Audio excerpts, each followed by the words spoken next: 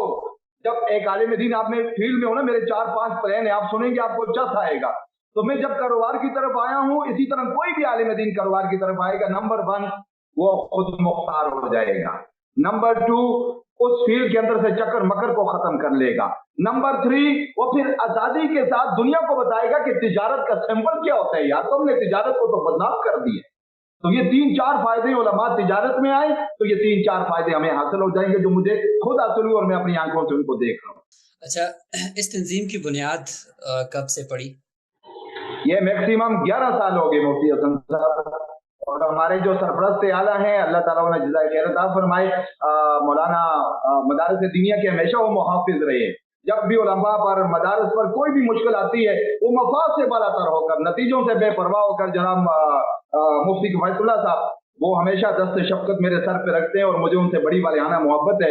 اسی طرح ہمارے ادھر حیدرآباد کے اندر جو ہزارہ ڈویژن کے صدر ہیں مولانا مفتی ڈاکٹر سعد صاحب ہیں، اور ہمارے جو حیدرآباد کے صدر ہیں مولانا مفتی وقار احمد ترولئی صاحب ہیں، تو جید علماء اکرام ہمارے ساتھ جڑے ہوئے ہیں۔ بس ایک مشن پر لوگ کہتے ہیں ملک صاحب آؤٹ پٹ کیا ہوگا؟ آپ کی ان فریادوں سے کوئی آپ کو حاصل ہوا؟ تو میں کہتا ہوں جی آؤٹ پٹ تو شریعت نے کہا ہے کہ ہم صرف خریداروں میں اپنا نام لکھوا رہے ہیں، باقی نتیجہ میرے اللہ کی ذات کے پاس ہے۔ اچھا، آپ کا کام کرنے کا انداز کیا ہے؟ 11 سالوں میں آپ نے کس انداز سے کام کیا ہے؟ سب سے پہلے ہم یونین کونسل پہ علماء کرام کی تنظیم سازی کرتے ہیں۔ ہم یونین کونسل کے ایک عالم دین کو امیر بناتے ہیں، صدر بناتے ہیں یونین کونسل کا، تاکہ اس کے اندر قائدانہ جو صلاحیتیں چھپی ہوئی ہیں، انتظامیہ نے اس کے اندر اوپر جو پتھر رکھے ہوئے ہیں، بدماشی رکھی ہوئی ہے کہ بس مولوی صاحب آپ بیچارے ہیں، مسکین ہیں، یتیم ہیں، لاچار ہیں، کمزور ہیں، نا ہم کہتے ہیں آپ لیڈر ہیں، لیڈر آپ قائد ہیں۔ تو سب سے پہلے یونین کونسل کے اندر سے ہم ایک قائد تیار کرتے ہیں، ان کی پوری جماعت تیار کرتے ہیں۔ تو ہماری تنظیم سازی یونین کونسل کی لیول سے اسی سب شروع ہوتی ہے، اور پھر اس کے بعد ہم اپنی ورکشاپ رکھتے ہیں، جس طرح آپ مدرسہ.com ورکشاپ رکھتے ہیں، مدارس میں جاتے ہیں، تو ہم یونین کونسل میں ہی چھوٹی چھوٹی ورکشاپ رکھ کے علماء کو پھر نمبر 1 نمبر 2 نمبر 3 نمبر 4 سبق پڑھاتے ہیں، اور ان کے اندر ہمتیں آتی ہیں۔ نمبر 1 وہ یونٹی بنتی ہے، متحد ہوتے ہیں۔ جب آپ متحد ہوں گے تو آپ میگا پروجیکٹ کر سکیں گے۔ ورکشاپ کا اگر کوئی کنٹینٹ آپ تھوڑا سا ایکسپلین کر سکیں کہ کیا کیا چیزیں آپ کے عنوانات میں شامل ہوتی ہیں ایک عالم دین کو ٹریننگ دینے کے لیے؟